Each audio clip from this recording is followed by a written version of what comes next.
Therapists of Reddit, what have been the most manipulative things done by incredibly difficult patients?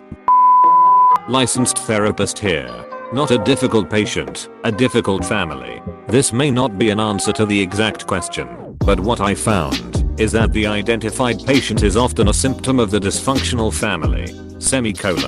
When I worked at a child mental health / behavioral health inpatient unit, we had a family bring in their kid due to aggression, threatening to kill their siblings / parents, self-harm and suicide threats, etc. Obviously he was admitted. Now part of our program was daily contact with parents by the team and 2x/week family meetings with the team plus kiddo. We couldn't get in touch with the parents. However, this isn't terribly uncommon early on. Many families with highly behavioral kids will kind of withdraw after admission because they need a chance to breathe. It doesn't sound right, but it's understood. Problem was, we went 7 days without hearing from them. They didn't call or visit. Kid called home repeatedly and no answer, etc. We finally got in touch with them after 10 days. By now child protection was involved as it was considered child abandonment. When they answered the phone they said, "Oh, well, we're in Las Vegas. We won a 2-week trip on the radio the day before we dropped him off with you. We'll be back in a few days. We'll pick him up then." Our patient turned out to be one of the sweetest, most well-behaved, polite young kiddos I ever worked with. His family was a nightmare. He obviously didn't go back to them. He went to foster care. Parents tried to sue the hospital, the unit staff, the local child protection workers, the county, etc. It never went anywhere. I think about this kid often, and it was almost 10 years ago.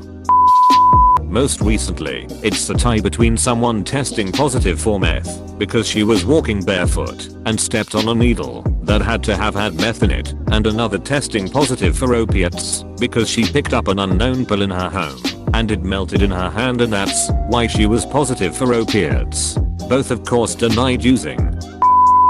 Behavioral health provider here. I've worked with youth under 21 in an outpatient program for the last 4 years. I worked with a young person who, as this thread has pointed out, has many borderline traits. He had been exposed to drugs in utero and experienced a lot of bullying and other traumas, so certainly not his fault, but still challenging to cope with. Anyway, he was adopted and had been with his parents for about a decade.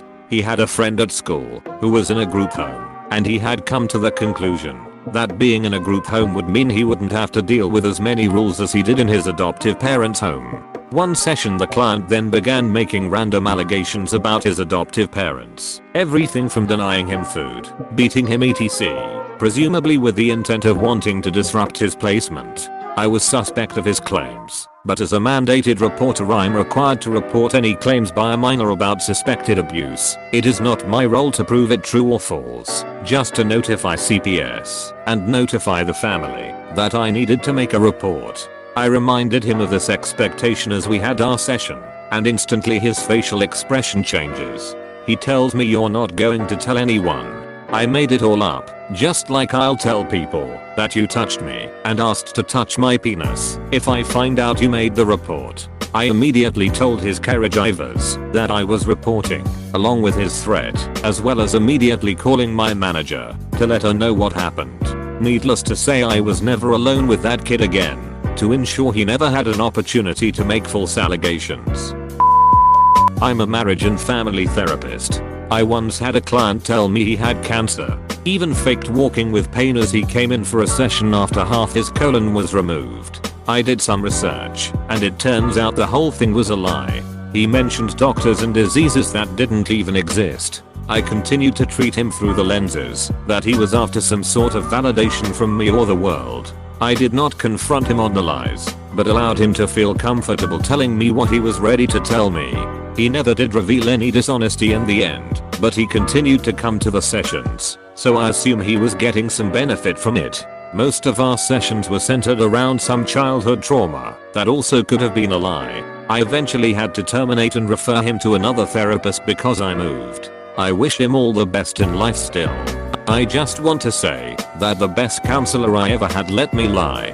He knew I was lying. I knew he knew I was lying. He also knew my lying was a self-imposed barrier to avoid talking about what really was hurting me. He was my counselor for 2 years, and quite honestly, gave me the base of learning how to be okay. I'm hoping it was the same for your client. Thank you for being patient with him. Therapist here. I think the situations that stand out to me are parents of teens being a bit manipulative. The teens are my clients. They would lie about needing a letter about their child for one thing when really they wanted to use it to get their child out of some consequences/punishments at their school. Or parents emailing me to ask me to get little Johnny to do this. Anything from eating more vegetables, go outside more, not be friends with so and so. Basically asking me to do the parenting. I make it a policy to show teens any and all emails that their parents send me to avoid secrets. I tell parents about this policy on day 1. I'm there to help the teen with their goals, not the parents' goals. Most people lie about something in therapy.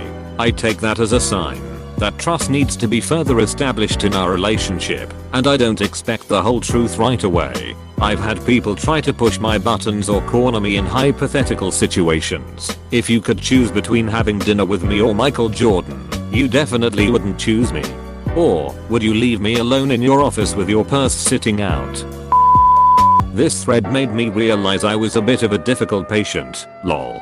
Chronic liar, but my therapist was an angel and would call me out super gently and wouldn't shame me for it, which is exactly what I needed. Lying is so hard to stop doing because of the fear of people getting furious with you. She was so kind and accepting even when 50% of the things that came out of my mouth were lies.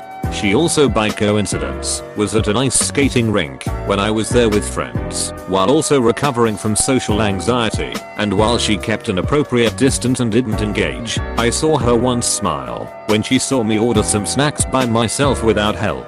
That was so heartwarming. I wouldn't be half of who I'm today without her. 3. Most of the time lies and manipulation are a preservation of the self they have created to protect whatever is broken down underneath. That said, I worked in a supermax male prison a few years ago in the psych ward of segregated housing unit. These guys were in prison. The psych ward section was full of legit sick guys, and guys who wanted to get out the cell way more often than the normal shoe. Talk to ladies. Any lady will do when in prison, and a lot of therapists in prison are female and have an easier jail time. The dudes that were faking it were the epitome of manipulation and would oftentimes prey on the legit sick guys, and that pissed me off. So I came at them hard and documented everything to get them out of my program.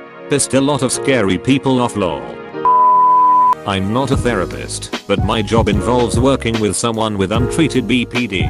The manipulative behavior never really ends, but I'd say the most difficult situation she puts me in is probably when we are out in public. Usually she's not particularly friendly to me, unless she wants something, like she'll ignore me if I try to make small talk with her, but in public all of a sudden she's super sweet. She has a visible disability, so people tend to notice her, and when they do, and she's acting all sweet like that, they go away. However, protocol requires that I remain as neutral as possible, because if you respond to her emotionally either way bad things happen. But when she acts super sweet to me, and I remain neutral, bystanders will act like I'm the world's biggest bitch. The thing is, she knows this and that's why she does it, because she likes it. When people think of her as some kind of poor thing who gets treated so badly, poor her. She enjoys being a victim. They don't know they're getting played, and I can't tell them because 1. That would be a breach of HIPAA, and 2. Who would believe me anyway? So I stand there and have to let everybody give me dirty looks and make comments to me about how terrible I'm at my job, while she stands there with a big grin on her face.